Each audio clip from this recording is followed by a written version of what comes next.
Autre chose dans cette édition du journal, une nouvelle voie pour le désenclavement du Burundi et de la RDC à travers un projet de chemin de fer à écartement standard. Les experts congolais ont été sur le terrain afin de reconnaître les sites où passera le tracé du chemin grâce au plaidoyer du corridor central.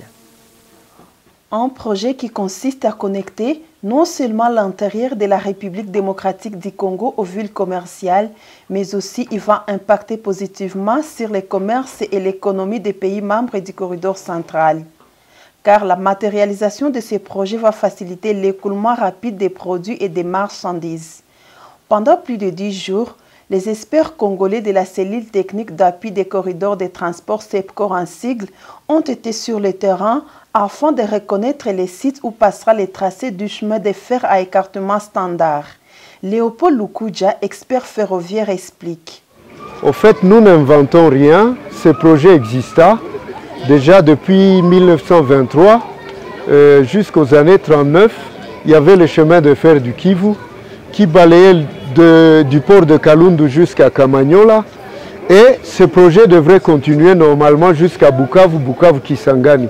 Mais malheureusement, à cause de la Deuxième Guerre mondiale, ce projet s'est arrêté. Donc, ce que nous venons faire, ce n'est rien de neuf, mais nous voulons, n'est-ce pas, rééditer cet exploit-là pour permettre, n'est-ce pas, la décongestion de tout ce qu'il y a comme trafic et de permettre la fluidité non seulement des personnes, mais également des marchandises et pouvoir, n'est-ce pas, donner une opportunité à toute cette partie de pouvoir se lancer dans toute activité et de baisser les coûts de transport pour cette partie qui souffre réellement à cause des difficultés de transport. Le tracé de ce chemin de fer partira de Gitega en passant par Bujumbura au Burundi, ouvrir à Kamanyola, Bukavu, Kindu, avec la possibilité de connexion sur le chemin de fer Kindu, ancienne province Katanga en République démocratique du Congo. L'ingénieur Hervé Mouindile, chef d'équipe des experts congolais, a fait savoir que cette mission a été réalisée grâce à la technicité de l'Agence de facilitation du transport de transit du corridor central. En fait, l'objectif, c'est de voir la possibilité que nous avons de pouvoir installer un nouveau type de chemin de fer à écartement standard, partant de Kalundu jusqu'à Kindu.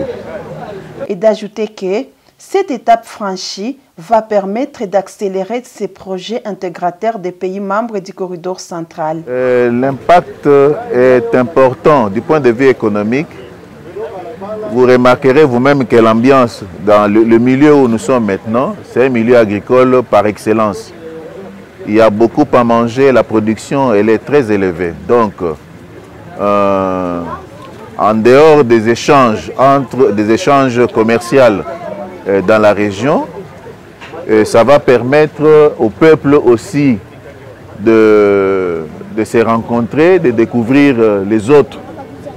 Mais la partie économique est de taille parce que derrière moi là-bas, vers Walungu, vers Kamituga et Shabunda, les productions minières sont importantes. Donc par là, nous disons que si déjà ils avaient des difficultés pour évacuer tout ce qu'ils ont comme minéraux, donc avec le chemin de fer, nous pensons qu'ils vont avoir cette facilité et vice-versa. De l'autre côté, ce que nous manquons ici, et surtout ce que nous importons qui vient de l'extérieur, pourra facilement nous atteindre et peut-être à de meilleurs coûts, hein, des coûts très compétitifs. Donc par là, ça va atténuer les difficultés disons tous les prix vont être obligés de baisser à cause de trains qui apporteront les masses importantes de marchandises, soit vers ici, soit vers l'extérieur. Un projet salué par les deux chefs d'État de la République démocratique du Congo et du Burundi, car il va influencer positivement sur la vie socio-économique de la population. Ce projet s'inscrit dans le cadre du mémorandum d'entente signé à Kinshasa au mois de juillet 2021 entre le président congolais Félix Tshisekedi et son homologue burundais Évariste Ndayishimiye dans les soucis de la modernisation des infrastructures de base.